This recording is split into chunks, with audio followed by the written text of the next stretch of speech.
Puji syukur kehadirat Allah Subhanahu wa taala. Salawat dan salam kepada Nabi besar Muhammad sallallahu alaihi wasallam.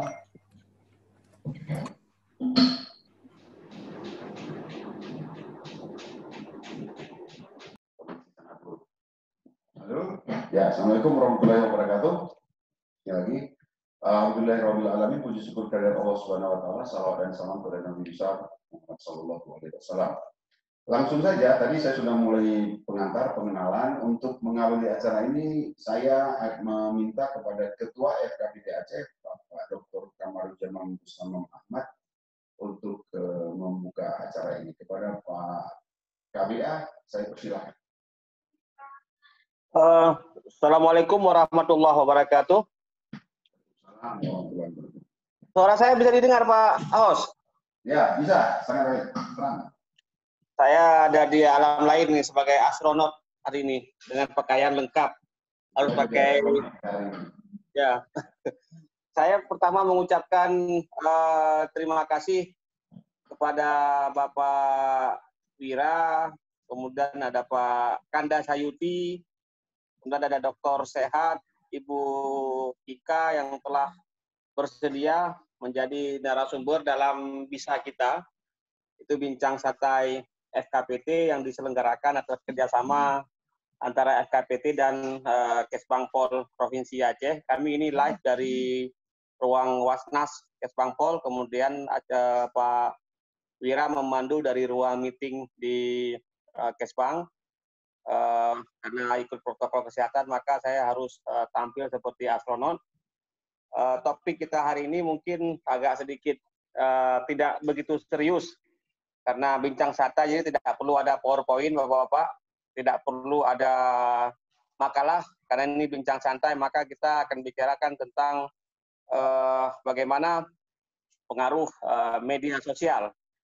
Saya paham betul Pak Sehat, penggiat media sosial, Pak Sayuti, Kanda Sayuti juga dengan filosofi Kanda Dinda sudah selalu menjadi viral. Setiap hari orang menunggu apa petuah-petuah Kanda Dinda, dan ini yang makanya saya minta sama Pak Dedi, teman-teman di Kesbang, kita undang Pak Sayuti sesekali memberikan kita pencerahan tentang kekuatan Kanda Dinda.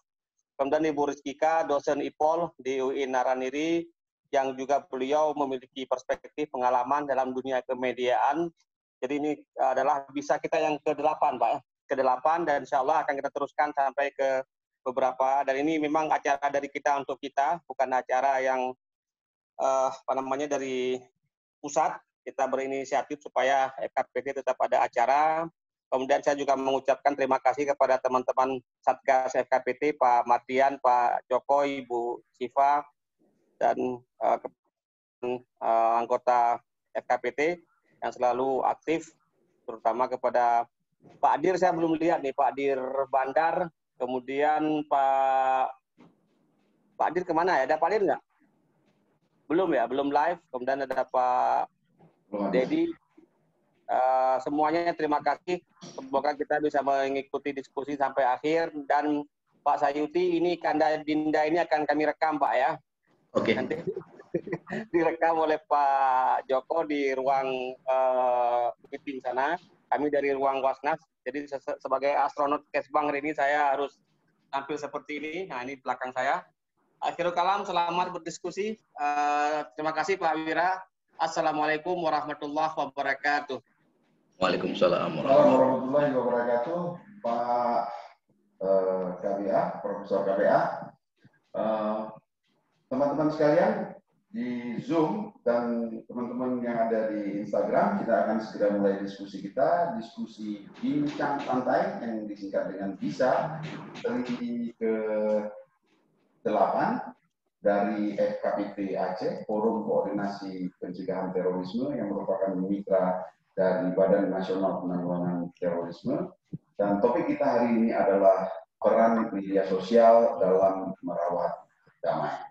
Sekedar pengantar, kita sama-sama sudah mengetahui bahwa saat ini media sosial secara revolusioner relatif hampir atau sudah menggantikan platform berbagai media massa yang ada di dunia ini, terutama bahkan media cetak.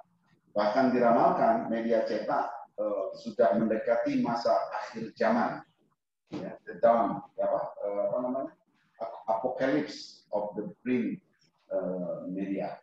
Jadi media cetak sudah hampir berakhir zamannya dan digantikan dengan media online.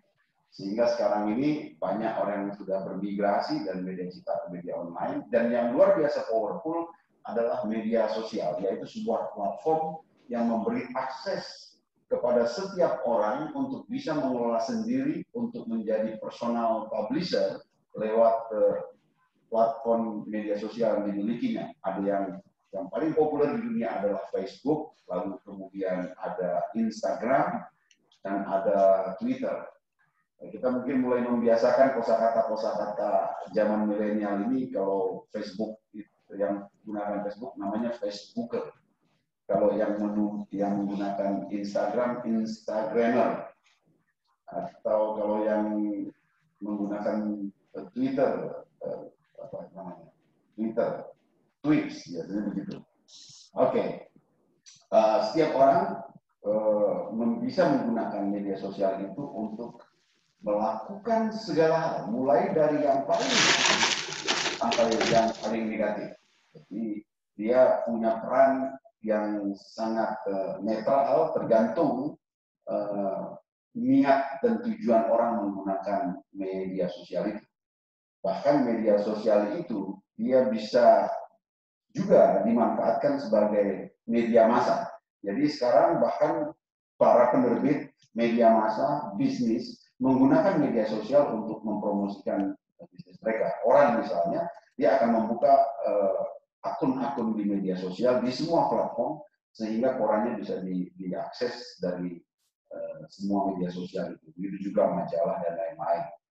Ada yang bahkan sama sekali sudah menutup media cetaknya, dan sama sekali full menggunakan media online, dan termasuk juga medsos. Bahkan medsos tidak lagi hanya dilihat sebagai media pribadi, private orang, tetapi medsos juga sekarang misalnya yang kalau mengikuti follower yang besar bisa menjadi influencer, menjadi endorser untuk produk-produk yang dijual di pasaran, sehingga sebenarnya sudah menjadi seperti sebuah perusahaan.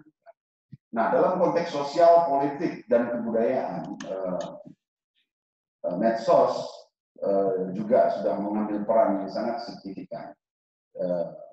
Soal nilai atau norma-norma yang ada di situ, atau tingkat kepentingannya sangat bergantung kepada tujuan dari pengelolaan. Bisa digunakan dengan sangat baik, tapi juga digunakan untuk tujuan yang negatif. Kita bicara pada tujuan-tujuan baik, maka salah satunya sesuai topik kita hari ini adalah bagaimana media sosial itu kita gunakan sebagai alat untuk merawat damai, membangun hidup damai, untuk menjaga damai, dan kita menggunakan itu juga sebagai pengelola yang bisa menjadi aktor-aktor membangun damai dalam kehidupan kita. Itu pengantar dari saya. Sekarang saya langsung mulai saja ke Pak Ihsan Sadikin, doktor. Beliau seorang antropolog, ya, dan sekaligus sebagai praktisi di dalam media sosial. Saya akan lanjutkan pertanyaan.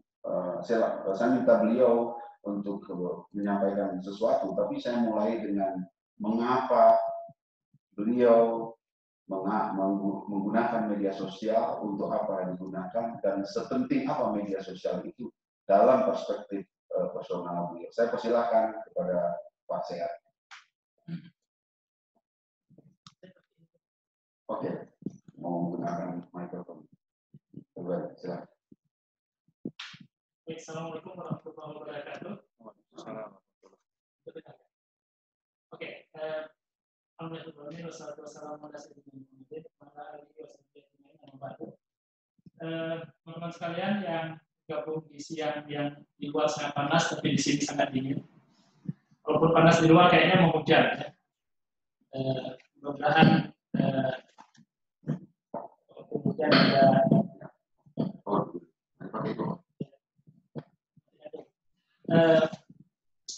baik, saya akan berbagi pengalaman tentang media sosial.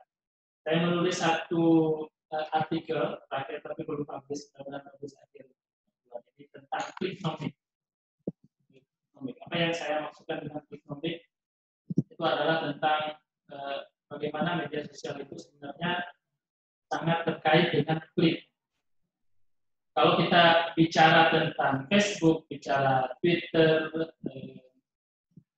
apalagi Instagram, WhatsApp sekalipun atau blog, itu semua yang diinginkan oleh si pembuat media itu adalah klik.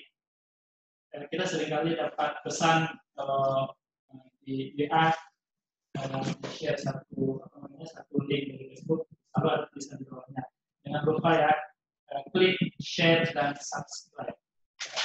Mau klik, mau subscribe, mau share, mau subscribe, semuanya menggunakan satu kata kerja yaitu klik. Kita perlu klik. Nah, apa sebenarnya makna di balik klik itu? Ya, klik itu dalam media sosial. Kita coba lihat ke belakang lagi dari klik yang saya sebutkan tadi. Kenapa orang sebenarnya menginginkan klik itu? Media sosial dibangun dengan banyak sekali tujuan. Setiap media sosial itu punya fungsi yang berbeda. Instagram misalnya dia berbasis foto, kalau Twitter nanti berbasis kata-kata pendek, tweet, mungkin saya akan menjelaskan. Facebook juga, semua media sosial itu punya basisnya sendiri. YouTube berbasis video dan lain sebagainya. Tapi semua media sosial, apapun basisnya, itu membutuhkan orang lain untuk menyaksikan.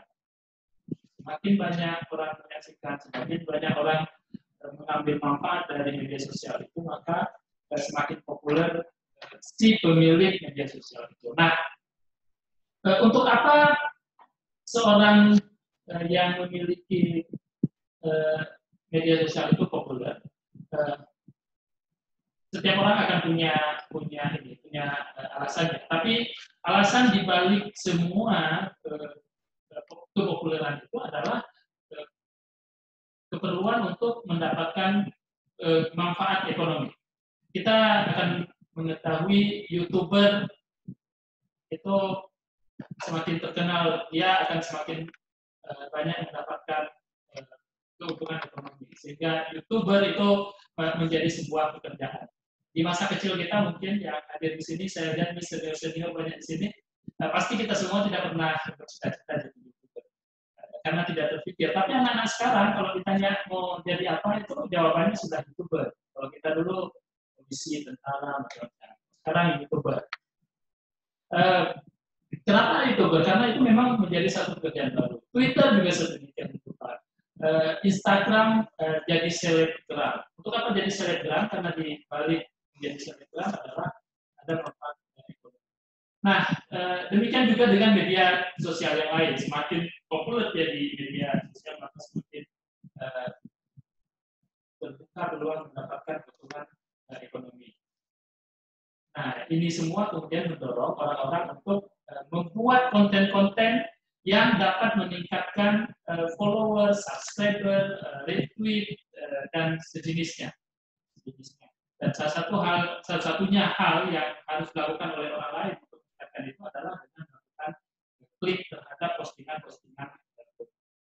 Nah, yang menarik adalah sebenarnya konten yang dibuat oleh orang-orang untuk mendapatkan klik tersebut, untuk berburu klik tersebut.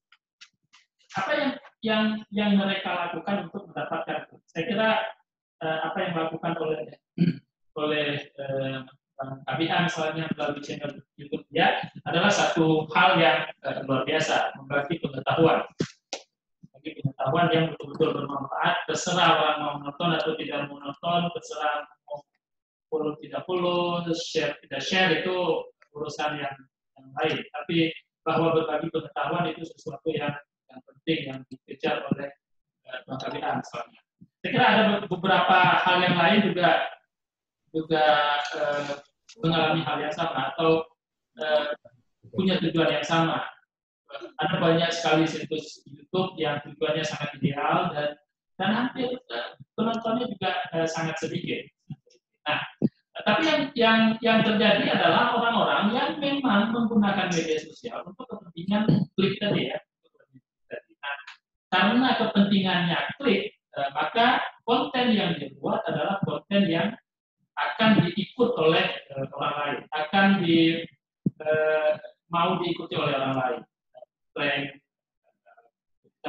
bisa gosip, apa namanya, ya sedikit fitnah, jelek-jelekan orang, itu adalah tipikal berita atau sesuatu yang sangat disukai oleh orang Indonesia.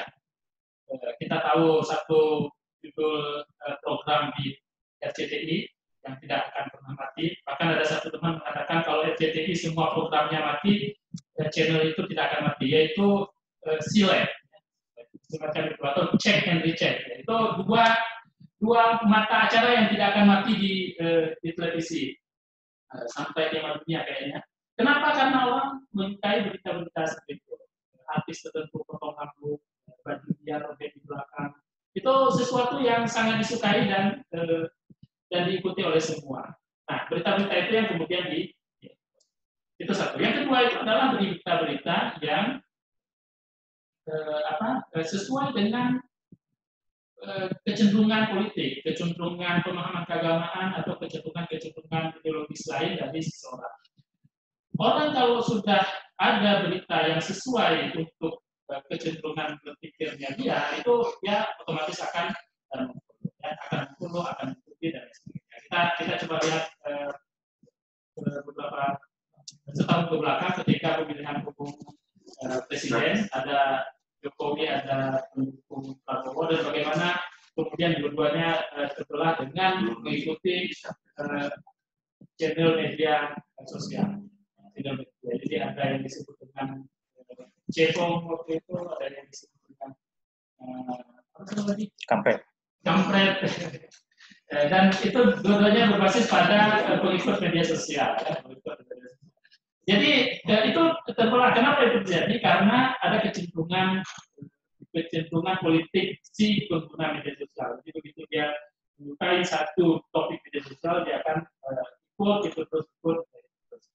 Nah, teman-teman semua, yang ketiga yang ingin saya katakan adalah tentang bagaimana kemudian kepentingan ekonomi dan konten di media sosial itu digabungkan, yang kemudian melahirkan filsafat post-truth di dunia saat ini. Jadi di eranya sekarang orang mengatakan eranya post-truth, yang berarti bahwa post kebenaran, pasca kebenaran. Kalau dulu kebenaran yang kita anggap adalah sesuatu yang sesuai dengan realitas, sesuai dengan fakta, sesuai dengan realita yang terjadi. Tapi sekarang bukan lagi itu. Yang benar itu adalah yang paling banyak di-retweet, yang paling banyak di-share, yang paling banyak disebarkan, yang viral. Itulah yang kita anggap benar. Sementara yang benar sesuai dengan fakta itu tidak penting lagi. Nah, karena kebenaran menjadi sesuatu yang paling banyak di-share, otomatis kebenaran itu tidak lagi berdasarkan fakta. Hoax itu bisa menjadi benar karena dia semakin banyak di-share, semakin banyak berkembang. Apa yang kita anggap benar ketika semuanya memunculkan topik yang sama. WA kita buka itu, di Instagram itu, di Facebook itu, dan lain sebagainya. Jadi di mana-mana orang mengatakan. Jadi hoax itu sudah menjadi tema yang benar. Nah, jadi kebenaran di situ udah sesuatu yang viral itulah yang benar. Orang-orang akhirnya menciptakan sesuatu yang akan banyak di-retweet atau akan banyak di-share. Mereka tidak peduli lagi tentang apakah itu benar atau tidak benar.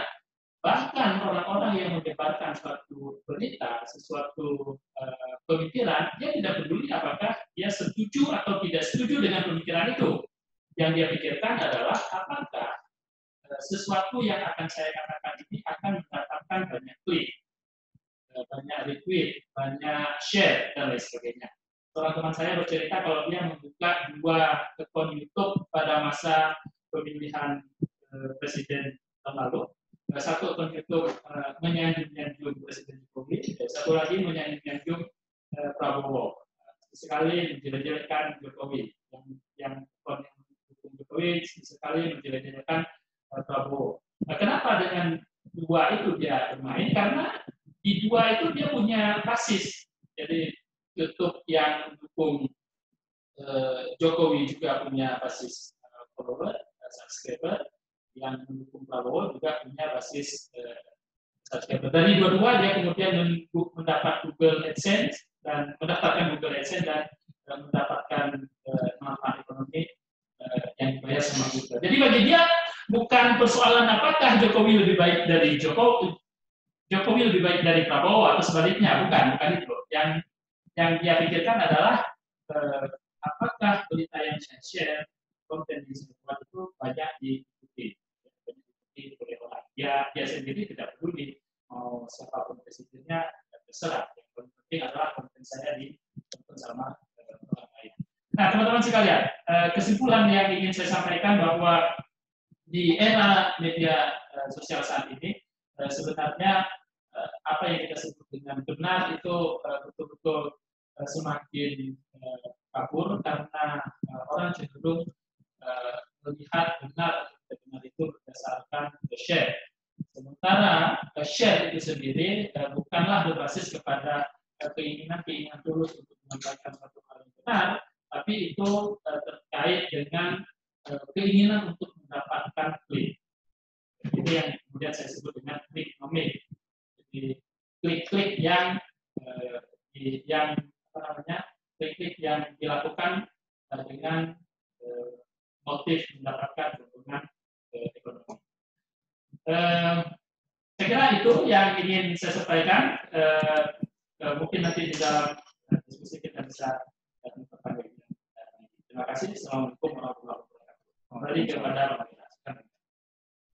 Baik, terima kasih Pak Sehat. Pak Sehat sudah menyampaikan beberapa poin penting bahwa sekarang ini medsos yang pertama poin pentingnya adalah sudah bisa digunakan sebagai alat untuk mencari keuntungan finansial atau motif ekonomi.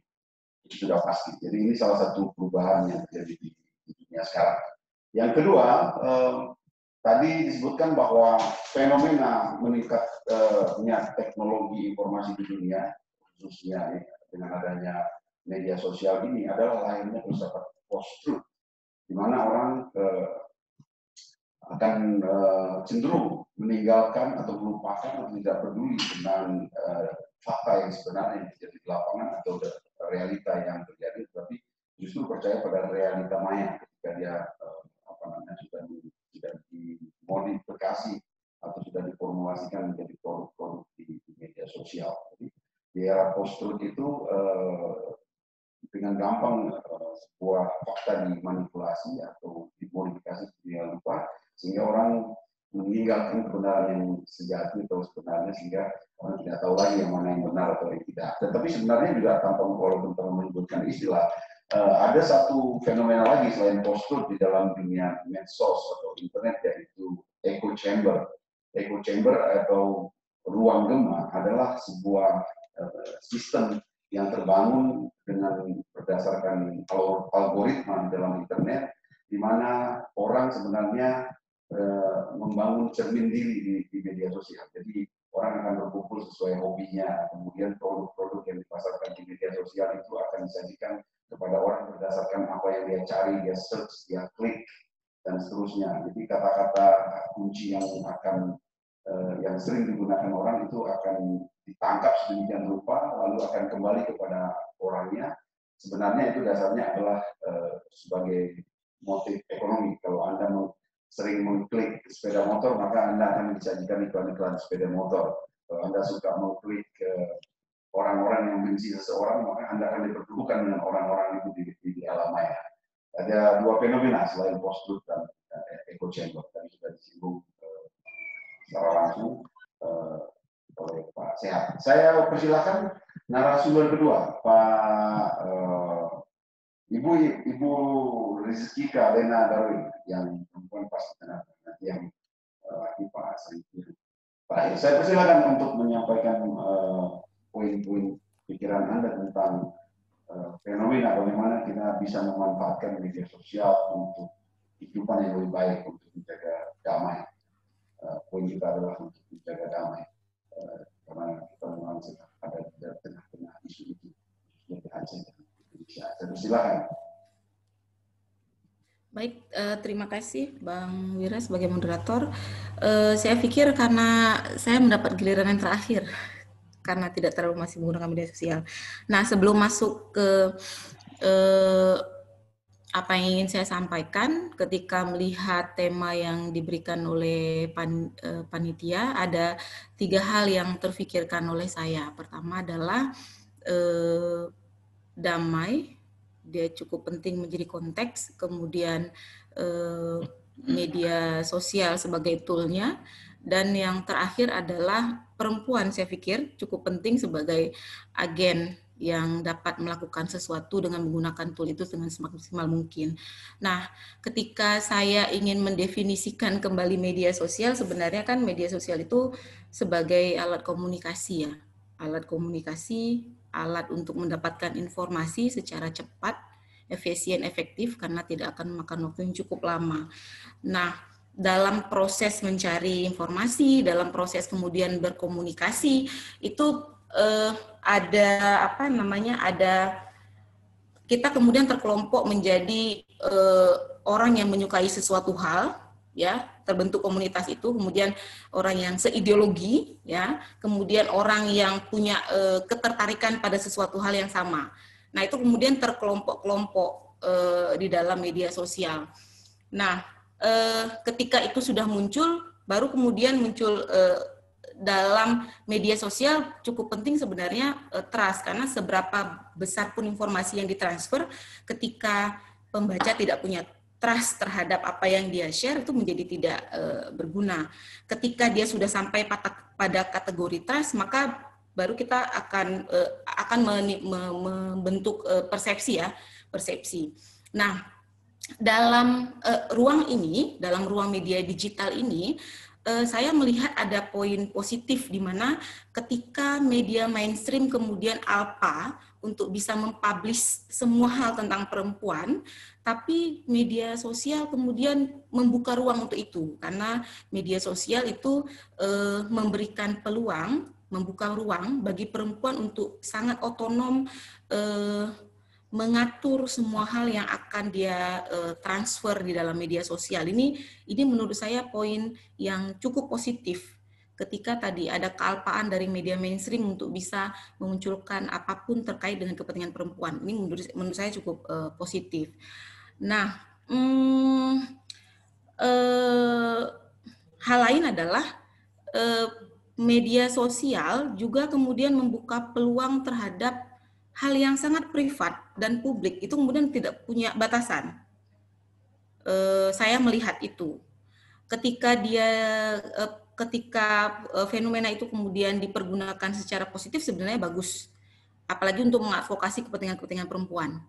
Tapi ketika dia tidak dimaksimalkan, maka sebenarnya gerakan perempuan itu semua tidak bisa mempergunakan itu secara maksimal. Ini saya lihat cukup tadi kalau Bang Sehat juga menggambarkan itu dalam konteks pemilu, sebenarnya dalam pemilu cukup kentara. Bagaimana kemudian hal-hal yang bersifat personal politik itu muncul cukup intens ya. Apalagi itu kemudian berkawinan dengan hal-hal yang sifatnya religius.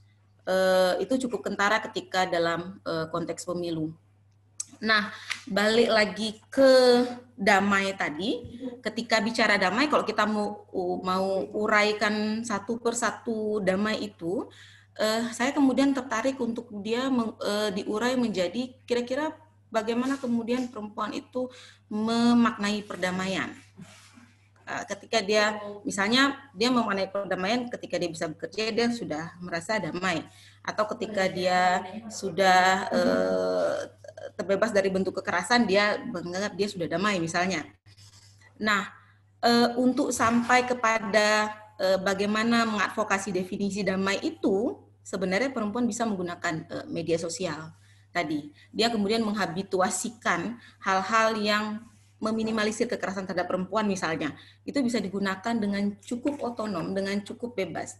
Nah, ada poin menarik lain yang kemudian saya temukan. Ternyata ada satu jurnal yang saya baca bahwa dua kelompok yang sangat mudah percaya dengan media sosial. Yang pertama adalah perempuan, yang kedua adalah youth, anak muda. Ini juga menjadi modal sebenarnya. Sebelum dia kemudian menghabituasikan kepentingan perempuan untuk khalayak umum, baik itu laki-laki dan perempuan, tapi perempuan dengan mudah sekali percaya dengan apapun yang ditransfer lewat media sosial itu sebenarnya menjadi poin penting bagaimana dia menghabituasikan minimalisir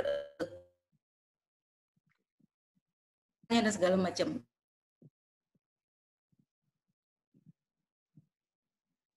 Sekali ada gangguan. Iya. Oke. Cukup berpengaruh sebenarnya untuk merubah pandangan ya, persepsi tadi. Mungkin itu singkat dari saya, Bang Wira. Saya kembalikan. Baik, terima kasih Jessica ya tadi mengulang lagi fenomena echo chamber. Jadi sebenarnya di dunia maya pun masyarakat itu distratifikasi juga, diklasifikasikan juga untuk kelompok-kelompok masyarakat berdasarkan fenomena echo chamber. Ya, itu menarik. Termasuk dalam hal ini misalnya kelompok perempuan. Kalau Anda mau diskusikan soal isu perempuan, Anda akan ketemu dengan teman-teman yang diskusikan. Kemudian ya penekanannya memang pada isu perempuan yang bisa dimanfaatkan juga di dalam perempuan bisa berdiskusi. Oke, kita lanjutkan ke Pak Sayuti. Silakan Pak Sayuti. Assalamualaikum warahmatullahi wabarakatuh. Salam.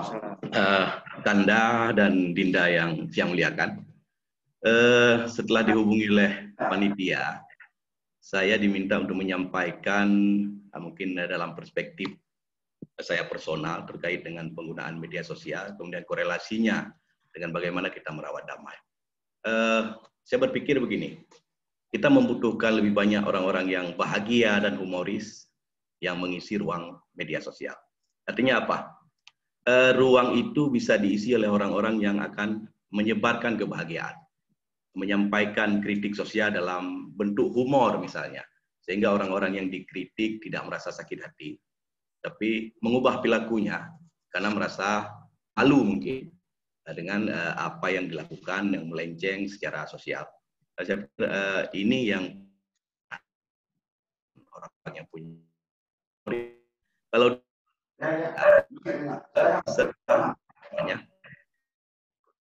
kepada kita buat tulisan-tulisan kritik sosialnya dulu Bin Awi di Serambi. Tapi setelah itu kita kehilangan kolom itu, kemudian juga ada kritik sosial lewat kartun misalnya, Gamjantoy dan lain-lain. Sehingga kesannya sekarang kita harus mengurus dua dunia sekaligus, dunia nyata dan dunia maya yang interaksi dan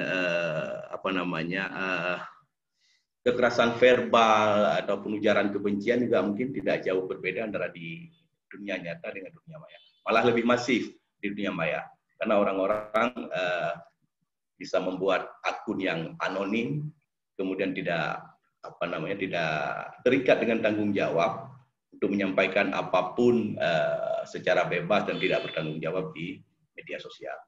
Nah, ini yang menjadi poin penting bagi kita, media sosial itu harus diisi dengan pesan-pesan damai, kemudian sesuatu yang membuat kita gembira, kemudian juga melibatkan partisipasi begitu banyak orang dalam suasana yang tidak terlalu tegang.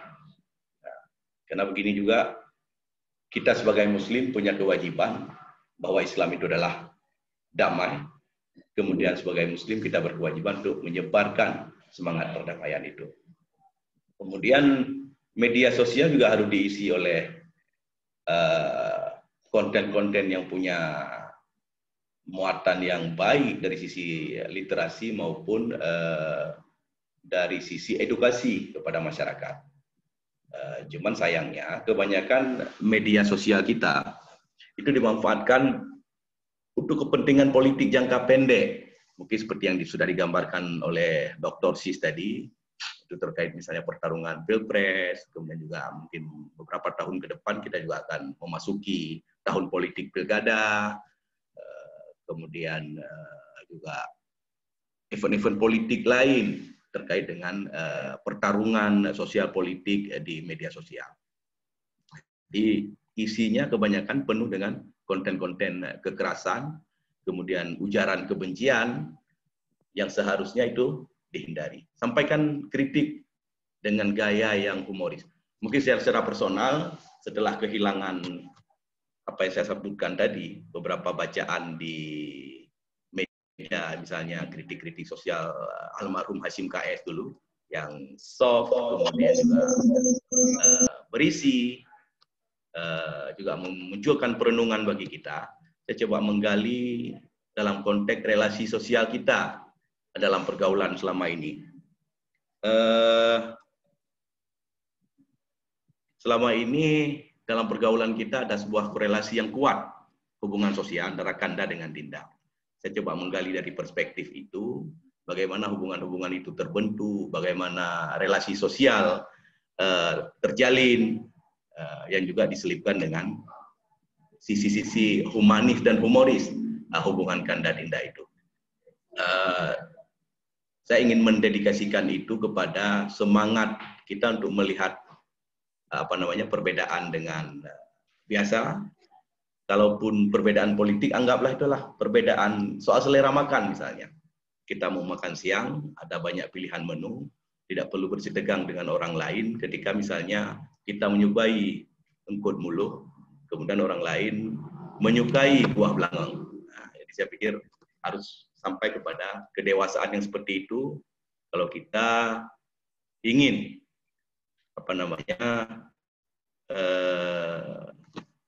mewujudkan media sosial yang humanis, kemudian juga menyampaikan pesan-pesan damai, pesan-pesan literasi, ataupun juga pesan yang edukatif kepada masyarakat kita.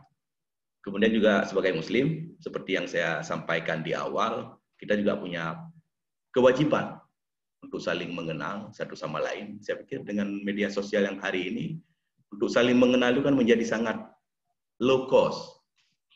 Arti kita bisa berinteraksi dengan ratusan orang setiap hari dengan hanya memanfaatkan jejaring media sosial. Nah, ini sebuah teknologi yang sangat membantu kita dalam menjalin hubungan kekerabatan, persahabatan, dan mewujudkan apa yang disampaikan tadi adalah merawat perdamaian. Kemudian terkait media sosial memang sangat sering dipakai oleh politisi untuk menyampaikan pesan-pesan mereka kepada masyarakat. Tapi saya berharap ke depan para politisi itu juga harus belajar bagaimana menyampaikan konten-konten kepada masyarakat itu secara soft, kemudian juga menyelingi dengan humor misalnya, agar politik kita jangan terlalu keras.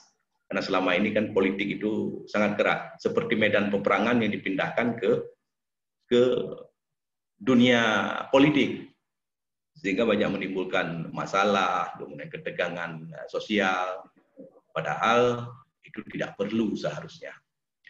Mungkin ini sedikit pengantar dari saya, Bang Wira. Baik, terima kasih Pak Sayuti, pengantar yang luar biasa.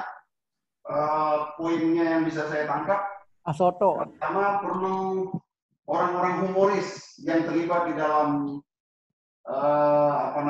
yang perlu terlibat di dalam medsos, yang mengelola medsos perlu humoris. Jadi medsos itu harus berwajah ceria, ramah, ya, bersahabat, jangan pula diisi oleh wajah-wajah yang marah. Ya, barangkali maksudnya saya ini belakangan ini medsos kita kok sering sekali diisi wajah-wajah yang penuh amarah, gitu ya. Padahal medsos bisa digunakan sebagai alat untuk ukhuwah Islamiyah, sebagai sesama Muslim, menebarkan kedamaian, dengan cara yang teduh, mengkritik dengan cara yang elegan. Dan dengan cara itu kita bisa memanfaatkan secara positif medsos dan pada akhirnya kita bisa membangun perdamaian. Selain itu juga untuk pencerahan perlu lebih banyak literasi yang edukatif, ya. Jangan hanya untuk kepentingan jangka pendek, karena medsos sekarang ini kebanyakan digunakan hanya atau cenderung untuk keperluan kampanye politik yang tidak edukatif. Kira-kira seperti itu. Saya membayangkan dulu di zaman media cetak di Aceh ada sebuah kolom Apit Awi misalnya yang ditulis dengan pendekatan local wisdom. Materinya itu adalah hadis maja yang ditulis oleh seorang wartawan dan budayawan yang sangat kuat pada waktu itu, almarhum Hasim KS. Nah, itu tadi 3 pembicara sudah menyampaikan pandangan awalnya. Saya melihat ada banyak peserta sudah hadir di Zoom. Saya tidak bisa sebut satu persatu, tapi hanya beberapa. Misalnya ada Profesor Eka Sri Mulyani, ada Dr. Husna Amin, ada.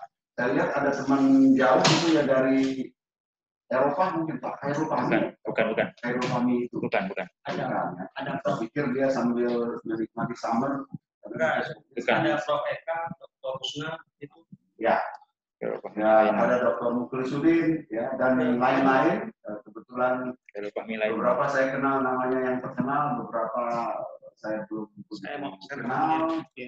Maka saya persilahkan untuk merespon, untuk melengkapi diskusi kita. Tadi yang pertama Pak Sis, Dr. Sis, saya baru ingat singkatan nama beliau, itu bicara tentang kliknomik.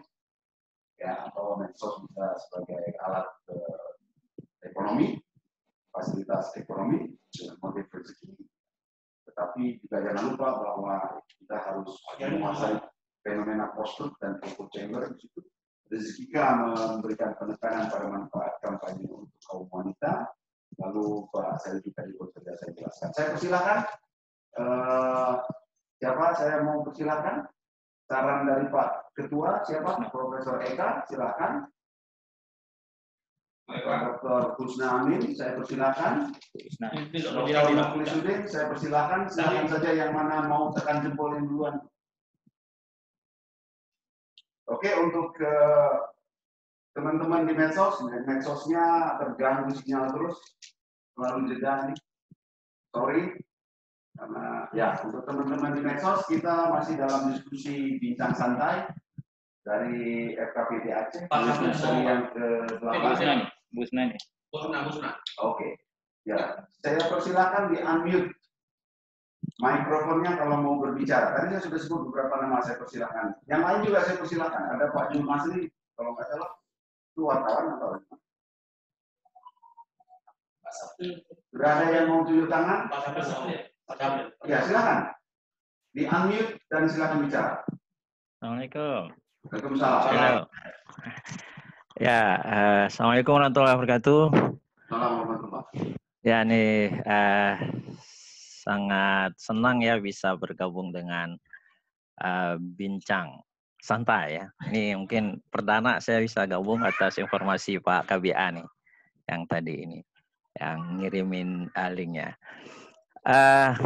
Tertarik dari beberapa pembicara sebelumnya ketika medsos itu harus kita pakai untuk kegiatan damai ya.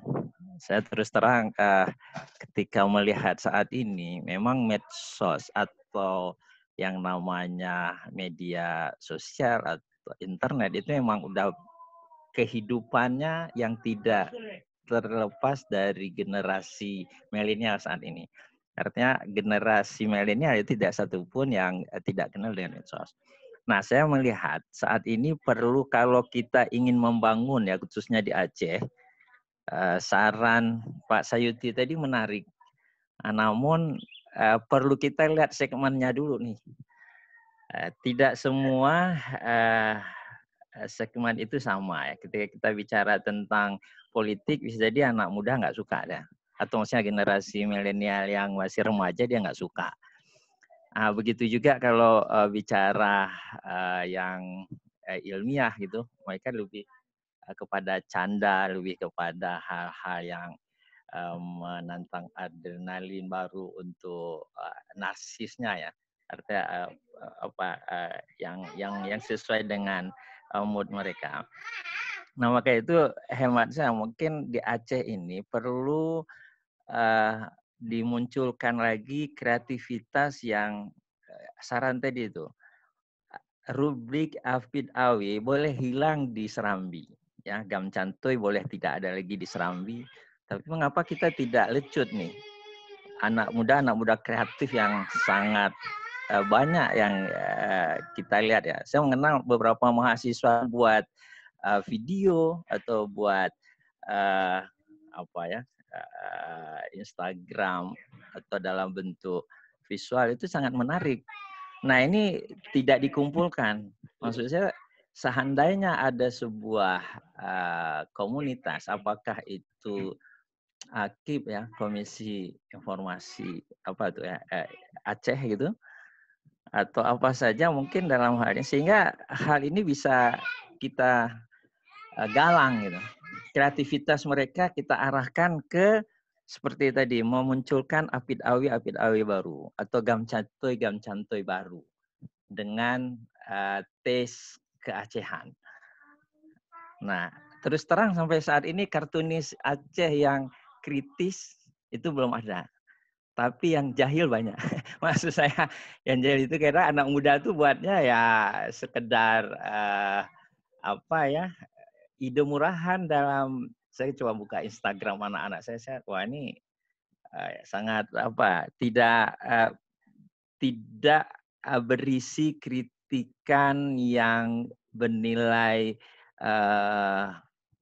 ya kalau saya kasih nilai mungkin hanya 6 bahkan cenderung 4-3 gitu. Banyak kosongnya daripada hal pembelajaran yang bisa kita ambil.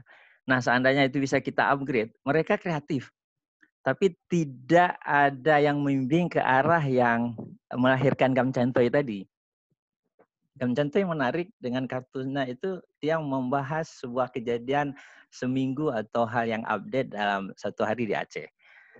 Nah, saya kira, saya nggak tahu nih, ada sebuah wadah yang kemudian kita perlombakan atau kita didik mereka dan kita publish di beberapa media resmi di Aceh, sehingga ini menjadi alternatif kehilangan jam cantoy yang ada di Serambi dengan melakukan media gitu. Begitu juga Apid Awi atau Adenan PM Toh yang kita mungkin lebih orang Aceh lebih mudah bicara kadang ya. Akhirnya kita rubah dia dalam bentuk video-video yang menarik yang kemudian yang itu terlahir dari anak muda.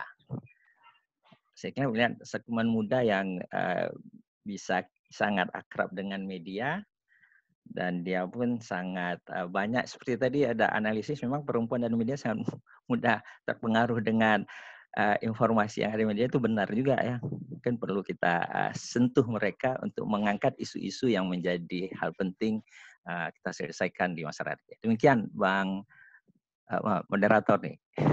Terima kasih. Assalamualaikum. Baik, terima kasih Pak Sabri. Saya kira tidak perlu serepot itu juga. Setiap orang yang kreatif bisa memanfaatkan media sosialnya masing-masing. Semua yang kreatif memanfaatkan media sosialnya masing-masing, mereka akan terkoneksi hukum. Jadi sebenarnya dengan secara alamiah nanti produk-produk itu dikonsumsi oleh publik. Kalau zaman manual dulu memang mungkin harus dikumpulkan satu persatu ada media resminya. Sekarang media bisa digunakan setiap orang. Saya kira Pak Sehat setiap hari memproduksi kartun ya, pakai aplikasi itu. Kartun pakai aplikasi atau dibuat sendiri? Pak Sehat. Pakai aplikasi, tapi ya dibuat sendiri gimana itu? Tapi tidak otomatis maksudnya. Ya, tapi artinya kan memanfaatkan aplikasi bisa berkreativitas. Ya, saya kira sekarang saya membaca misalnya Pak Sehat ini punya membangun konten dengan sangat spesifik ya. Dengan ada ciri, jadi orang tahu kalau yang begini Pak Sehat pasti modelnya begini kontennya.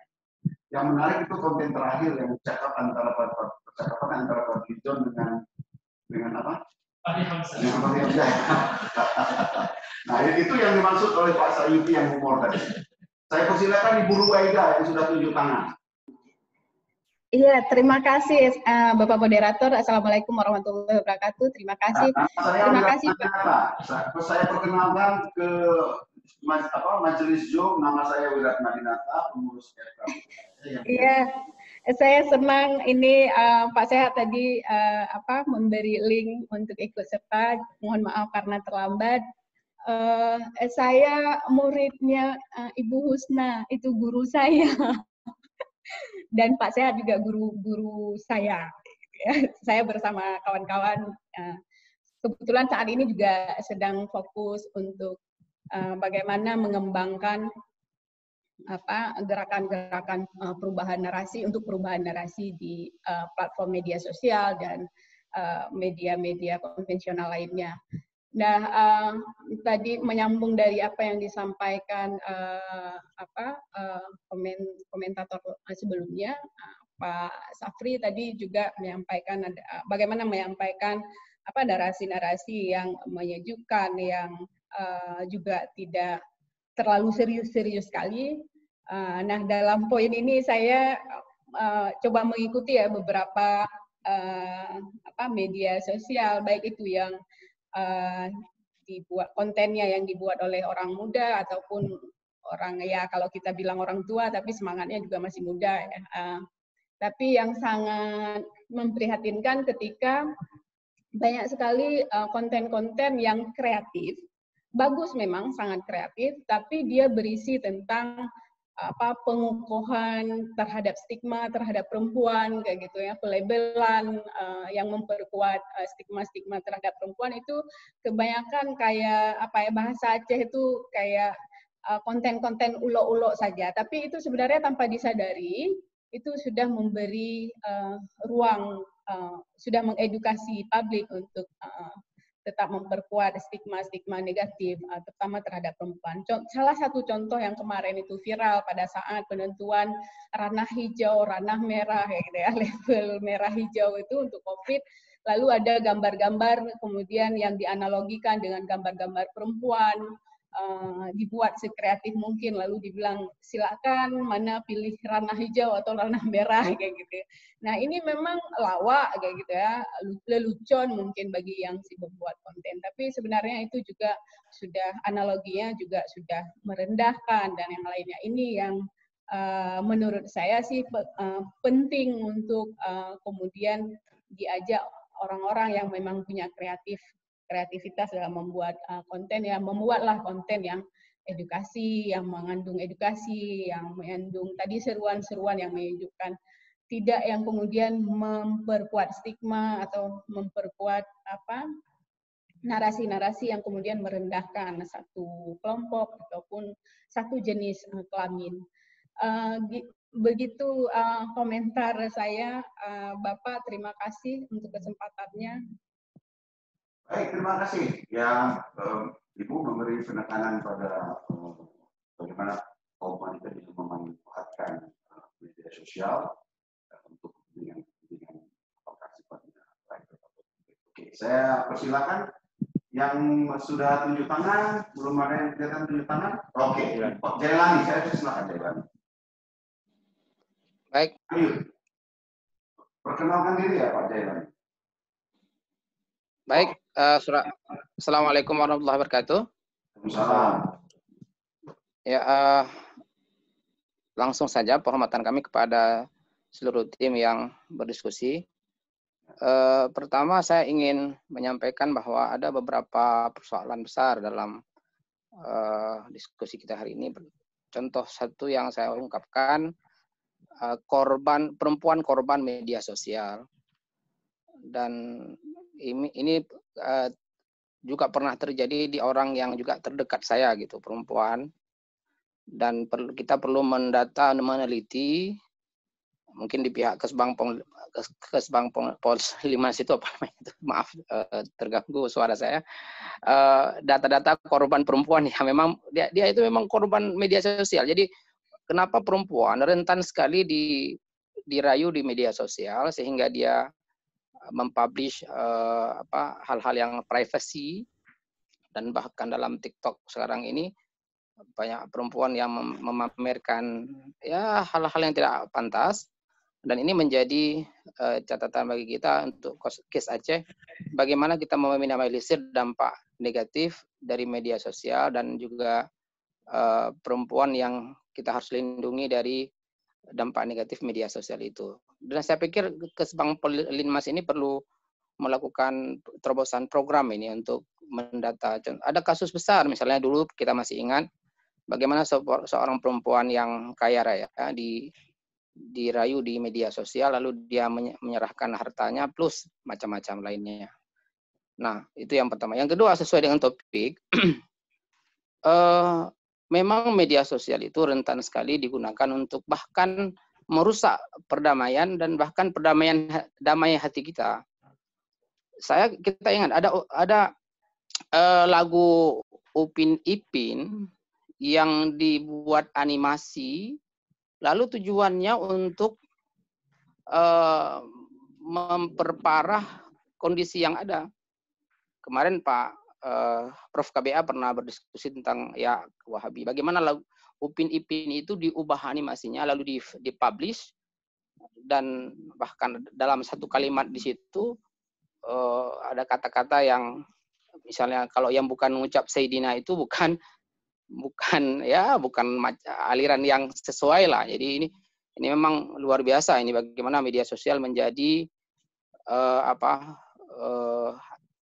lahan terjadinya perpecahan sosial, dan itu dipublish. Dan dari pihak siapa sebenarnya yang berwenang untuk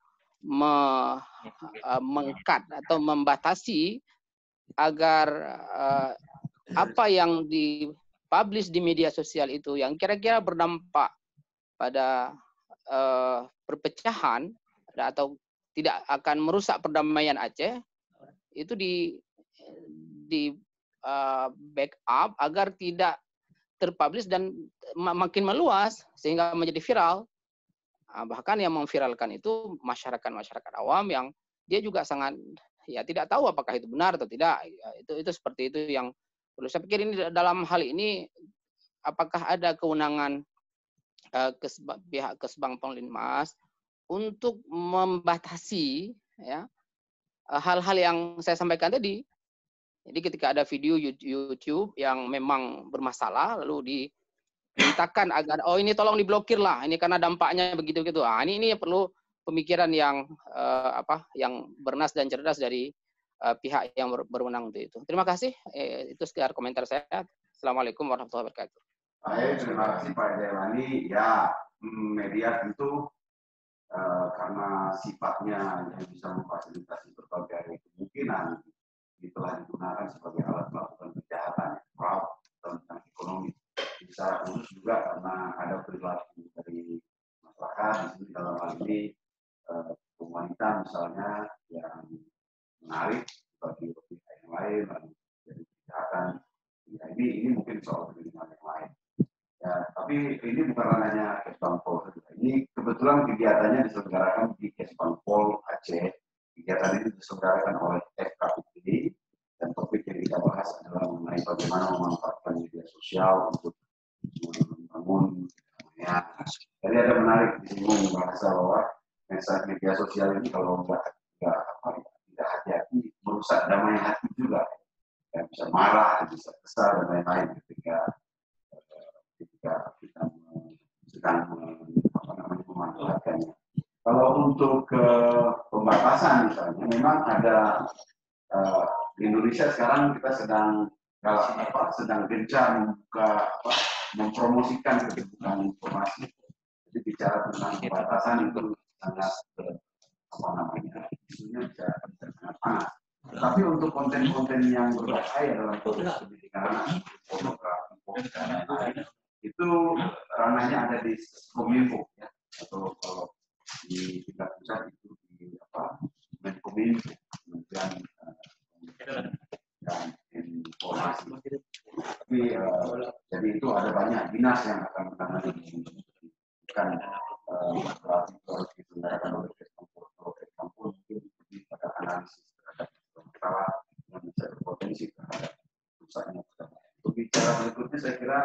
yang sudah standby adalah Husna. Bu Husna Amin. Saya persilakan. Unmute Bu. Soundnya, voice, sound, mikrofonnya di unmute. Ya. Yuk. Assalamualaikum warahmatullahi wabarakatuh. Waalaikumsalam. Terima kasih atas kesempatan yang diberikan kepada kami. Mohon maaf saya tidak bisa ikut semuanya tadi materi karena ada tamu sekaligus juga ada cucu. Mohon maaf. Salam rekan-rekan semuanya. Ya, jumpa di dalam sharing bincang santai hari ini. Saya tidak menyinggung materi dan apa saja yang sudah disampaikan. Saya ingin coba menyampaikan pemahaman saya ketika membaca tema peran media sosial dalam merawat damai, kalau tidak salah ya. Jadi kita semua paham bahwa media sosial itu adalah sesuatu temuan yang membuat kita semakin maju dan berkembang. Kita bisa melihat dunia dengan sangat luar biasa. Namun ada saja pemanfaatan yang tidak sesuai dengan tujuan yang sebenarnya. Nah, kalau kita berbicara tentang bagaimana kita membangun narasi damai untuk merawat damai, sulit hari ini. Mengapa sulit? Banyak sekali di antara kita itu yang tahu bagaimana membangun narasi damai. Semua pada paham. Tapi justru dikeliling di internal kita sendiri, kadang-kadang narasi damai itu dibaca dengan tidak damai. Sudah sampai ke situ. Jadi kita tidak berbicara hari ini generasi. Kalau generasi itu rusaknya generasi dengan media sosial. Itu kalau saya pribadi sudah mengatakan stadium 4. Sudah pada stadium 4, tapi kita masih santai saja. Masya Allah, na'udzubillah min dzalik. Mudah-mudahan anak-anak kita terlindungi. Banyak sekali. Indonesia sudah memikirkan ini dengan menciptakan kelompok Gus Durian yang khususnya bergerak untuk menciptakan narasi damai ketika banyak sekali konten-konten yang dibuat menghina Presiden Jokowi saat kampanye ya. Nah, itu kemana-mana mereka turun ya. Kebetulan saya diundang waktu itu. Bagaimana kita mengubah konten yang tidak damai menjadi damai. Nah, hari ini bukan hanya konten tidak damai, konten damai saja bisa. Saya sering sekali menulis di Facebook itu dengan mencari bahasa yang soft, tapi orang pintar saja mempelintir sehingga yang soft itu menjadi tidak soft. Nah, atas dasar itu saya ingin bertanya, mungkinkah ya kita sendiri itu yang paham berita-berita yang bukan hoax atau berita-berita yang hoax itu kita mencoba merubah kontennya. Lebih jauh lagi kita bukan menyita HP dari anak-anak agar tidak main gadget dan sebagainya. Ya saya pikir sudah punya banyak sekali ahli-ahli yang bisa mengubah konten. Katakanlah game yang merusak itu menjadi tidak merusak. Itu bisa. Nah, meskipun ya ada titik lemahnya dari Pin Upin itu banyak yang bisa mengajari anak-anak. Nah, mudah-mudahan ya dengan ada bincang santai hari ini cobalah kita mulai kalau ada narasi-narasi damai itu ya kita mencoba menarik semakin soft sehingga orang akan cenderung. Kemudian ditambah dihiasi dengan humor yang positif. Yang membuat orang-orang terpancing membaca pesan kita. Nah, saya sampai malas menulis ya ketika menulis narasi yang mungkin layak dibaca tapi dipahami dengan cara negatif saya tidak suka. Nah, mungkin itu ya persoalan pribadi ya. Terima kasih. Assalamualaikum warahmatullahi wabarakatuh. Terima kasih Ibu Husna. Sementara belum ada yang melampaikan tangan, saya tawarkan yang ada yang mau bicara. Ini di chatting saya lihat ada menyimak dan izin bicara Profesor Eka. Saya persilakan. Ya, terima kasih. Suara saya kedengaran ya? Halo. Ya. Assalamualaikum warahmatullahi wabarakatuh.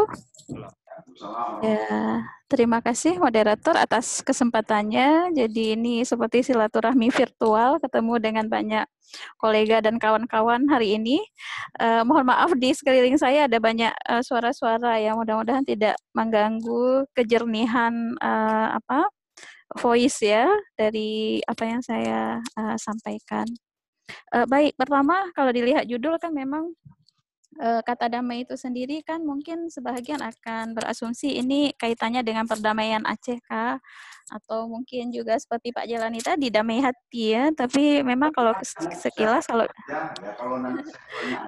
kita lihat ini bisa makro memang perdamaian global juga termasuk isu-isu terorisme ya, seberapa sering misalnya kita berkontribusi untuk sesuatu yang menawarkan solusi lah bagi persoalan hari ini yang konflik ada di mana-mana pada level global, kemudian meso, nasional, termasuk perdamaian RI Aceh, dan mikro, termasuk damai hati.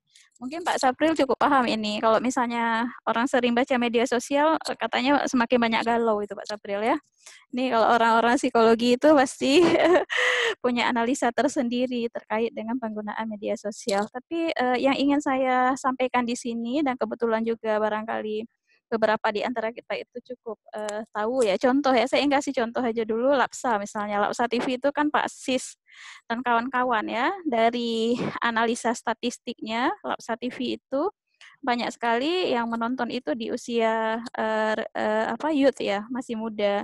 Tetapi pengelola Lapsa TV itu cukup paham, pasti tidak akan betah nontonnya lama-lama karena kontennya itu serius. Nah, saya ingin garis bawahi di sini bahwa di sana ada orang-orang muda, tetapi kontennya serius, kan itu persoalannya. Artinya apa? Kontennya harus dibuat lebih menarik walaupun serius, tetapi barangkali tidak monoton, misalnya penyampaiannya, metodenya dan lain-lain ya.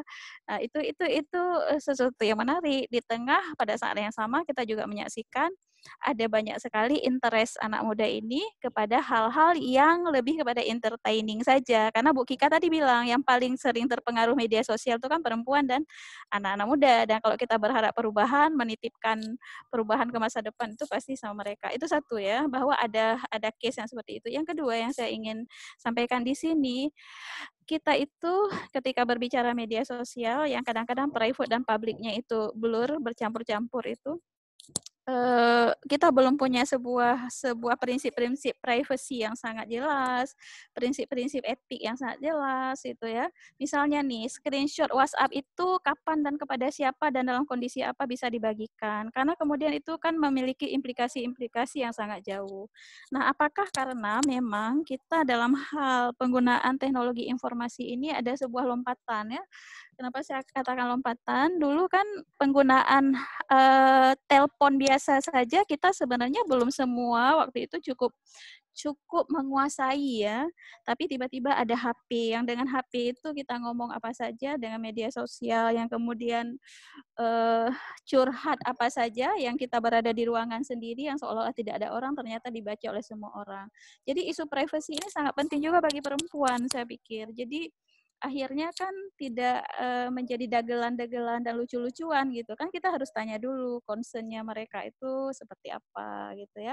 Jadi ada hal-hal yang belum selesai di sini menurut saya yang kemudian menimbulkan beberapa problem dan persoalan. Salah satunya ya privacy, masalah etik gitu kan, seberapa publik ruang publiknya media sosial. Kan kita merasa selama ini ya itu adalah sesuatu yang kita lakukan di ruang privat. Nah, kemudian satu hal lagi yang saya juga ingin sampaikan di sini, saya misalnya dan kawan-kawan itu walaupun meneliti hal-hal yang serius, sekarang mulai berpikir begini, mungkin Pak Sis itu juga tahu, apa yang kita teliti ini berat mungkin, jadi buku itu juga siapa sih yang baca, tapi ada versi-versi yang lebih simpel dan sederhana yang bisa tayang ya di media sosial, sehingga pesan itu bisa sampai kepada semua kalangan ya. Jadi sudah saatnya nih kita para akademisi, peneliti itu walaupun meneliti hal-hal yang berat tapi bisa menyajikan versi-versi ringan yang bisa dinikmati semua kalangan seperti itu. Jadi itu ya tiga hal yang saya ingin sampaikan, lebih kepada mengkomentari saja sih, tapi apresiasi kepada panitia, penyelenggara dan semua yang hadir. Terima kasih. Assalamualaikum warahmatullahi wabarakatuh. Salam. Terima kasih Profesor Eka. Ya, poin-poinnya sangat menarik. Ya, memang saya kira sampai hari ini isu yang paling fundamental di dalam konteks perkembangan teknologi informasi dan komunikasi adalah soal privacy, soal prinsip-prinsip etik di dalam pemanfaatan dalam berperilaku menggunakan media sosial, misalnya membagikan pembicaraan private di WA yang di-screenshot. Lalu sebenarnya juga ada prinsip-prinsip legal. Jadi masih proses yang terus berjalan ya, antara bagaimana menjadikan prinsip-prinsip etik sebagai prinsip-prinsip legal untuk melindungi privacy dan seterusnya, itu masih terus dalam question mark ya, seiring dengan perkembangan teknologi itu sendiri. Lalu tentang konten, memang konten-konten di medsos sebenarnya cenderung menjadi receh karena tadi itu ada motif ekonomi untuk mendapatkan klik yang banyak, yang klik nomit yang dikatakan oleh Dr. Sis tadi ya. Jadi fenomena klik nomit ini membuat orang mencoba menarik perhatian follower sebanyak mungkin. Kalau dibuat riset, follower terbanyak itu kontennya justru sangat receh. Di YouTuber itu yang kaya raya yang dapat uang banyak dari produk medsosnya, terutama di YouTube misalnya, itu justru kontennya receh, foto-foto di luar negeri, tempat wisata dengan kamera yang bagus. Pokoknya yang senang-senang, happy-happy, yang mungkin tidak ada aspek edukasinya sama sekali. Nah, konten-konten receh ini kan saya sering dinasehati oleh para pengelola medsos yang anak-anak muda, Bang, jangan serius-serius. Kalau medsos itu yang receh-receh aja. Justru yang receh-receh itu banyak follower. Ini juga menjadi problem. Itulah yang masih belum selesai. Seperti yang dikatakan Prof. Eka, saya kira saya setuju itu. Dan ini kan sesuatu yang terus berjalan, sesuatu yang bergerak. Inilah kehidupan yang terus kita siasati. Tapi dalam konteks perlindungan privacy, itu kalau kita bicara isu hukum seringkali memang terlambat mengantisipasi perkembangan teknologi informasi.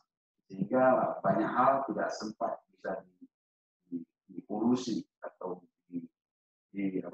prevensinya itu cenderung sangat lemah, sehingga kita gagap dalam menghadapi problem seputar perkembangan teknologi informasi. Saya kira itu poin yang sangat bagus. Saya mendapat lambaian tangan dari saudara Khairul Fahmi. Saya persilakan. Kelihatannya banyak yang ingin bicara, Pak Khairul, tidak terlalu panjang ya. Saya persilakan. Terima kasih Pak Moderator. Fokus pada isu bagaimana peran media sosial ini untuk damai. Assalamualaikum warahmatullahi wabarakatuh. Waalaikumsalam. Terima kasih kepada Bapak Moderator. Terima kasih juga karena di sini sebenarnya guru saya semua nih, ada Prof. KPA, Prof. Eka, Pak Jailani sebagai ketua prodi saya dulu, ada Bapak Sehat Ihsan yang sempat ketemu di Jogja kemarin. Ketika saya melihat tema tentang peran media untuk membina damai, sebenarnya pikiran saya awalnya memang berpikir bahwa media punya peran yang cukup besar untuk membina damai di belahan dunia manapun. Cuman dalam beberapa kasus, seperti kasus sosial keagamaan, media mempunyai peran penting untuk menyebarkan hal-hal yang negatif. Misalnya begini, dalam hal kepercayaan. Ada satu artikel yang menarik di sini yang menyatakan bahwasanya ketika media mengambil peran, orang-orang akan mencari Tuhan itu di website. Itu ada fenomena yang demikian. Kalau kita rujuk lagi ke fenomena yang lebih nasional, di Indonesia, itu ada tren di mana lahirnya otoritas baru yang sebenarnya mereka itu tidak punya otoritas untuk ngomong hal-hal agama yang lebih serius. Nah, di sini yang menjadi problem. Tetapi lahirnya otoritas baru ini tidak bisa kita cegah. Karena kalau saya lihat, berkurangnya otoritas lama. Misalkan, otoritas baru ini sebenarnya orang yang paling pandai memanfaatkan media sosial. Misalkan, saya beri contoh, orang-orang yang tergolong dalam Islamis ataupun fundamentalis yang diklaim mereka Islamis ataupun fundamentalis, seperti orang-orang Felix Yeo. Jadi, mereka dalam hal memahami agama itu hanya memaham secara teks, tapi mereka membuat sebuah konten di YouTube ataupun di Instagram dan menarik semua anak muda. Jadi misalnya ketika mereka tampilkan gambar, itu ada gambar Naruto, ada gambar anime-anime Jepang, itu yang sebetulnya harus dipelajari oleh otoritas tradisional seperti NU ataupun Muhammadiyah. Jadi dalam hal ini sebenarnya tidak bisa kita salahkan yang otoritas baru ini, tetapi yang otoritas lama ini harus lebih lebih agresif untuk membina anak-anak muda ini, kalau dalam istilah bahasa orang ini agar lebih moderat lah, jangan sampai seperti orang yang diklaim Islamis ini. Nah, kalau kita lihat media sosial di Aceh, sebenarnya di Aceh ini media sosial cukup bagus untuk di kalangan anak muda, di mana anak muda ini cenderung terhubung dengan budaya global. Saya contohkan di sini, misalkan banyak anak muda Aceh sekarang mengagumi budaya Korea, namun dikarenakan mereka kurang terbebas untuk melakukan ekspresi, jadi seolah-olah ketika mereka mengagumi budaya Korea seperti K-pop, makanan Korea, makanan Jepang, jadi mereka melakukan kegiatan apapun itu agak tertutup. Jadi mereka tidak mengeksplor ke media, walaupun mereka punya Instagram tersendiri. Nah, sebetulnya di sini betul seperti kata Prof. Eka, bahwasanya konten-konten yang diperlukan oleh anak muda, khususnya anak Aceh, itu harus yang lebih renyah, jangan terlalu serius. Karena kalau misalkan pun kita ulas sejarah, itu harus disertai dengan gambar yang menarik, dengan narasi yang menarik. Karena visual itu kan sangat penting. Apalagi kalau saya lihat, kalau orang-orang yang Islamis itu menampilkan gambar-gambar yang seolah-olah itu langsung masuk ke alam bawah sadar mereka. Nah, satu problem lagi yang menjadi yang sangat vital itu masalah kalau dalam bahasanya Pak KBA itu safe zone religius. Ini yang sangat menjadi masalah di antara anak milenial. Jadi ketika mereka suka kepada satu ustadz, itu seolah-olah ustadz lain itu udah nggak betul menurut dia, karena alam bawah sadar dia sudah dipengaruhi oleh pikiran ustadz tersebut. Dan kebanyakan yang dikonsumsi oleh anak milenial ini cenderung Islamis. Saya melihat fenomena ini juga sudah memasuki ke Aceh. Jadi ada beberapa gerakan yang memang boleh saya bilang itu under bawah HTI, cuman saya nggak berani klaim karena belum masuk ke situ. Terima kasih Pak Moderator. Oke, baik, terima kasih. Sampai di sini tadi ada menarik, mungkin maksudnya bagaimana media sosial juga digunakan sebagai ruang otoritas ya, dalam katakanlah edukasi pendidikan atau fatwa, padahal kita mungkin belum di Indonesia.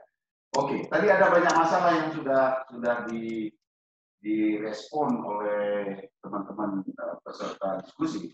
Mungkin waktunya saya kita mendapat feedback dari para pembicara awal, dari Pak Sehat, dari Pak Sayuti, dan dari Ibu Rizky.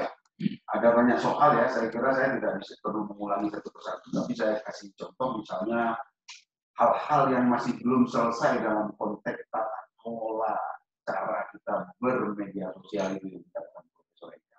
Kira-kira misalnya itu salah satu poin, tentu ada poin-poin lain yang harus direspon dari para pemerintah. Saya ingin beri kesempatan untuk Pak Sehat.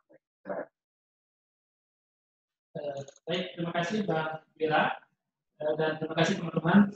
Saya kira kita semua di sini sangat mengerti tentang media sosial, dan kita hanya berbagi pengalaman masing-masing dari apa yang disampaikan oleh Bu Husna, Bu Mereka, Bu Fahmi tadi, dan teman-teman yang lain. Itu semuanya sebenarnya hal yang baik yang kita dapat lakukan. Saya mulai dari apa yang disampaikan oleh Bu Fahmi tadi tentang otoritas baru. Nah, ini yang kemudian tadi kelanjutan dari presentasi saya tentang ekonomik dan bagaimana orang mencari follower. Jadi mencari follower itu juga berakhir pada mendapatkan sebuah otoritas. Di era post-truth yang benar itu bukan lagi otoritas-otoritas tradisional seperti yang selama ini kita pahami, atau kalau kita mau menuju kepada Weber dari 3 otoritas yang pernah dia sampaikan, tapi adalah ada otoritas baru yaitu follower. Artinya semakin banyak follower maka dia semakin otoritatif.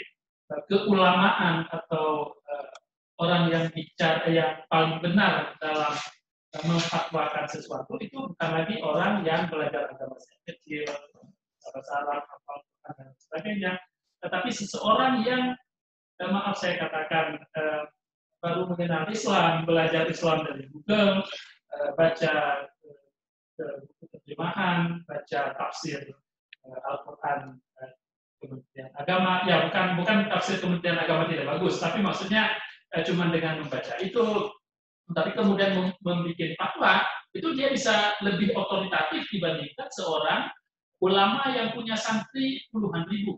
Kenapa? Karena ulama santri itu ya puluhan ribu, sementara dia ratusan ribu followersnya di media sosial.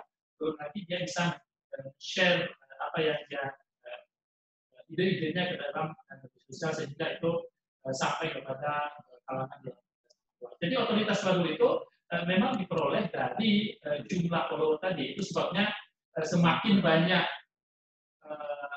follower, subscriber dan lain sebagainya di media sosial, dia justru semakin memiliki otoritas. Makanya saya sebenarnya sangat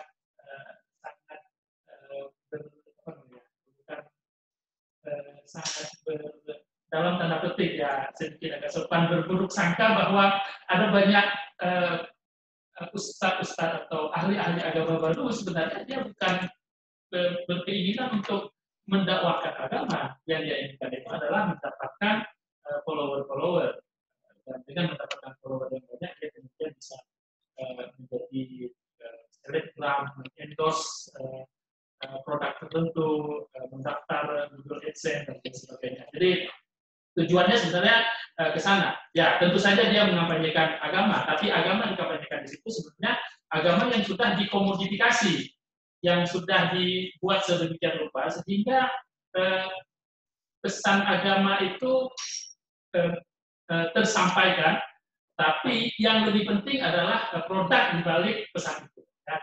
Jadi katakanlah misalnya jilbab syar'i, kulkas inilah, telepon tidak benar, yang diinginkan adalah kurma, macam-macam ya. Apa yang dia inginkan kan sebenarnya penjualan dari produk-produk di balik yang dia sampaikan itu. Nah, teman-teman sekalian, itu satu tema yang menarik tentang pergeseran otoritas seperti yang dikatakan oleh Kemah kita. Terus saya sangat tertarik dengan apa yang dikatakan Prof. Eka dan Kak Waida tadi. Sebenarnya Kak Waida juga guru saya. Ini saling berguru sebenarnya dalam banyak hal. Tentang bagaimana mengkampanyekan moderasi agama, pemikiran keagamaan yang lebih damai melalui media sosial. Prof. Eka tadi sudah menyinggung Laksa. Kebetulan saya terlibat di dalam Laksa dan memang ada banyak sekali teman-teman yang menyatakan bahwa apa yang kami buat di Laksa itu sudah sebuah permulaan yang bagus, tapi belum cukup bagus untuk menggait anak muda. Kenapa? Karena itu masih talking head, masih ceramah yang sebenarnya agak membosankan. Bukan agak membosankan, memang membosankan. Dari rata-rata view yang saya lihat di YouTube kami itu sampai 5 menitan saya lihat rata-ratanya. Jadi itu sebenarnya sangat rendah.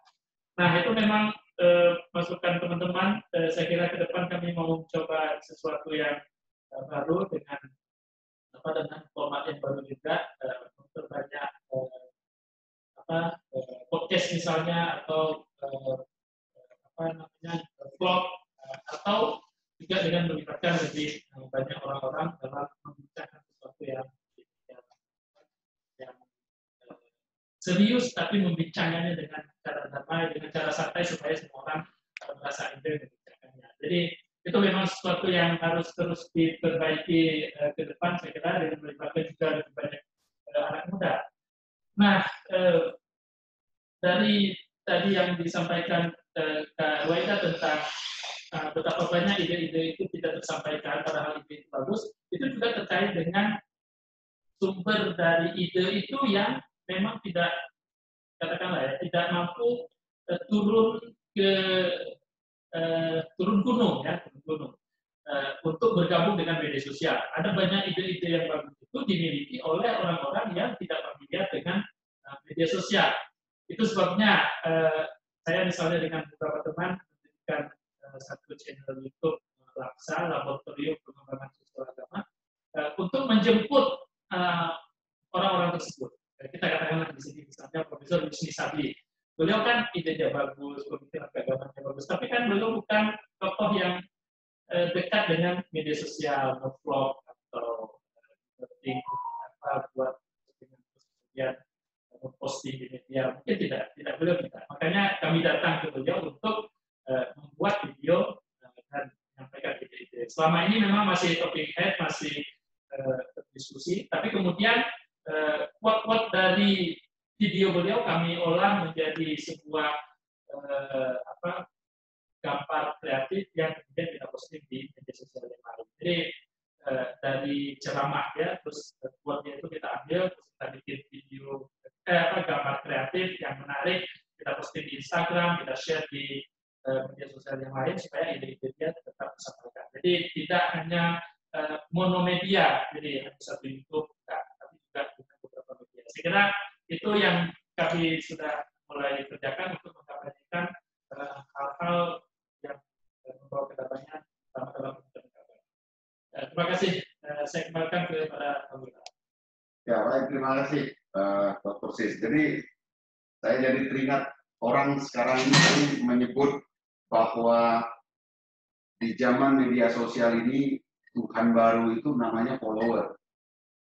Jadi kalau orang sudah banyak follower, dia bisa dalam tanda kutip menjadi Tuhan baru. Jadi dia ngomong agama padahal tidak belajar agama, dia quote dari tempat yang salah, sehingga dia menjadi idola dan sebagainya. Jadi gara-gara ngejar follower itu, orang banyak mengorbankan hal-hal yang sifatnya substantif, ya, misalnya yang memanipulasi, membuat produk, pokoknya produk itu menarik tapi tidak substantif. Jadi dalam bahasa yang lebih sederhana, banyak palsuan di dalam produk-produk yang dibuat oleh para YouTuber atau pengelola media sosial manapun demi mengejar followernya. Tadi sudah dijelaskan. Kalau ada seorang ulama otoritatif keilmuannya tinggi, pengikutnya yang nyata itu ada puluhan ribu, maka si YouTuber punya pengikut ratusan ribu. Kalau si ulama punya pengikut ratusan ribu, si YouTuber punya pengikut jutaan. Akhirnya, memang kembali yang menarik tuh yang disinggung oleh Khairul Fahmi. Jadi terjadi pertarungan mencari otoritas baru, menjadi otoritas baru di media sosial. Nah, oleh karena itu maka dalam mengelola media sosial tidak hanya dipentingkan itikat baik dan tujuannya, tetap dia dibarengi dengan skill bagaimana mengelola konten yang menarik. Apalagi sekarang ini kan ada di masa transisi antara generasi lama ya dengan generasi milenial. Generasi milenial itu dia sudah lahir dan hidup dengan pemanfaatan teknologi. Anak-anak kita sekarang baru kelas 2, kelas 3 SD sudah bermain dengan benda-benda virtual ini. Tetapi ada generasi sekarang, tadi disebutkan misalnya ada profesor-profesor kita yang sangat otoritatif, tapi ya tentu dia tidak lagi main medsos, tidak lagi mengolah konten dan sebagainya. Akhirnya pertarungan, perebutan otoritas di media sosial berarti juga persaingan di dalam kemampuan membangun skill untuk medsos. Ya, kalau kita mau membangun kedamaian, menggunakan medsos sebagai alat untuk membangun kedamaian, artinya berarti kita harus membangun keterampilan mengelola konten sehingga tujuan baik kita bisa tercapai untuk membangun kedamaian. Oke, saya persilakan Sayuti ya Pak. Sayuti untuk merespon perkembangan yang sudah terjadi. Di medsos saya sudah saya sudah mati. Oke, silakan Pak Sayuti. Di unmute. Pak Sayuti, mikrofonnya. Di unmute. Ya. Oke, terima kasih Bang. Ada kesempatannya walaupun kita sudah memasuki waktu salat ini, bentar aja. Yang ingin saya tegaskan kembali terkait dengan penggunaan media sosial untuk merawat perdamaian. Kita butuh lebih banyak orang yang punya figur yang bisa menyampaikan sesuatu secara soft, kemudian berbagi kebahagiaan, kemudian juga mengkritik dengan rasa humor, saya pikir. Ini yang juga akan memberi sebuah perubahan sehingga media sosial tidak terlalu kering, kemudian juga tidak ada ujaran kebencian, kemudian juga ucapan ataupun hal-hal lain yang bersifat menyakiti sesama kita. Ini perlu didorong kepada anak-anak muda agar mereka bisa berpartisipasi lebih aktif, kepada orang-orang yang terdidik, kemudian punya cita-cita untuk merawat perdamaian, untuk lebih sering aktif di media sosial untuk menyampaikan sesuatu yang bermanfaat untuk itu. Saya pikir demikian Bang Wira. Terima kasih. Allahumma fiqla komentari. Wassalamualaikum warahmatullahi wabarakatuh. Oke, yang ini saya tidak perlu komentar lagi. Silakan Ibu Rizkika. Tadi banyak feedback, mungkin ada yang mau digarisbawahi. Baik, terima kasih Bang Wira. Dari saya singkat saja. Kita semua punya peluang menjadi influencer sebenarnya. Nah, tipisnya ruang privat dan publik sebenarnya mendorong kita untuk mengemas sesuatu hal yang sifatnya sangat di sekitar kita, dia menjadi sangat renyah. Kemudian kita transfer menggunakan media sosial tadi sebagai toolnya. Saya secara pribadi mungkin harus banyak belajar dengan Bang Sayuti untuk mengemasnya menjadi sangat ceria ya, karena kita sudah sangat penat dengan hiruk pikuk sehingga butuh keceriaan dan sangat sederhana dan sangat ringan. Ketika itu bisa, kita semua punya peluang untuk menjadi influencer, mentransfer hal-hal baik di media sosial. Begitu dari saya, Bang Wira. Terima kasih, Rizkika. Persis jam 4 sekarang. Saya kira kita... tutup. Ya, saya kira sudah bisa close ya. Pak ya. Oh ya, gitu. Saya kira diskusi kita agak bulat, ya karena diawali dengan presentasi 3 pembicara, lalu ada tanggapan dari para peserta dan tanggapannya itu luar biasa, memberi gizi dalam diskusi kita. Lalu kemudian kita kembalikan kepada para pembicara sehingga bisa menjadikan diskusi kita ini gagasan yang utuh. Ya, secara bercanda saya ingin mengatakan bahwa untuk bagaimana memanfaatkan media sosial bagi kepentingan membangun kedamaian dimulai dengan rasa humor dari bahasa tadi, lalu diakhiri dengan kemampuan mengolah konten seperti yang disampaikan oleh Dr. Sis tadi, sehingga kita bisa menjembatani antara kebutuhan, tujuan dari kita menggunakan medsos itu bagi kebaikan dalam hal ini untuk kita hadir kedamaian. Dan lebih kurang sudah 2 jam kita diskusinya, saya kira kita sudah waktunya memadai, tapi saya persilakan untuk closing statement dari Ketua FKBT Aceh kepada Prof. Saya persilakan. Bicara lagi, Pak. Ya? Saya bicara lagi. Ya, untuk di closing saja, mungkin ada yang mau dicatat dari proses diskusi kita tadi. Oke, terima kasih. Saya masih memakai pakaian astronot dari ruang Wasnas Kesbang Polrimas Provinsi, mengucapkan jutaan terima kasih kepada semua para pihak yang telah berkontribusi, dan saya mohon besok Pak Dir jangan nutup layar. Semua buka layar kalau ikut cara bisa KPT, apalagi ini anggota KPT saya tidak mau. Ini habis tutup layar ngopi ke belakang ini. Iya, kami mau ngecek di kehadirannya ini kami sangat mengecek siapa saja yang tidak hadir. Terima kasih Ibu Kika, nanti saya ke kampus bawa MUP dari FKPT untuk Ibu Kika. Terima kasih, semoga sehat selalu. Adinda saya Pak Khairul Fahmi yang selalu ikut acara kita. Dan saya memang nanti akan ajak sekali Bang Khairul Fahmi ceritakan tentang dunia selebgram Aceh. Karena ini saya beliau ini pakar selebgram Aceh ini, diam-diam ini. Beliau mengamati semua selebgram Aceh dan ini satu-satunya ahli selebgram Aceh nih, perlu diketahui. Jadi meskipun beliau low profile, Kanda Dinda Sayuti, ini aset kita nih Pak Khairul Fahmi. Kemudian Pak Ibu Lilis juga tadi dia belum lihat wajahnya. Pak Sehat di samping Pak Pak Wira nampaknya, Ibu Prof. Eka, Jul Masri, terima kasih semuanya. Semoga kita bisa berjumpa di bisa yang ke-9 nanti. 9 Pak ya? 9. Kami berencana nanti topik yang ke-9 itu tentang dai perbatasan. Jadi kita akan lihat nanti laporan dari dai perbatasan dan sekali lagi terima kasih Pak Sayuti. Ini lihat Pak Sayuti dari Kurmane apa dari Causi apa dari Catufa? Oke. Terima kasih semuanya. Saya kembalikan ke Pak Wira sebagai host kami.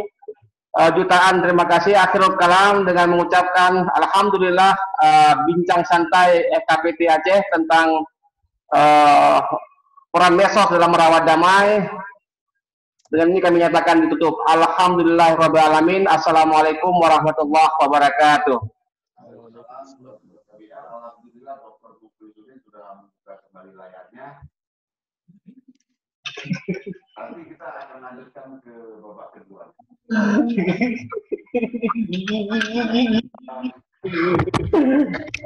Bapak-bapak Ibu, saya mohon maaf atas segala kesalahan dan kekurangan dalam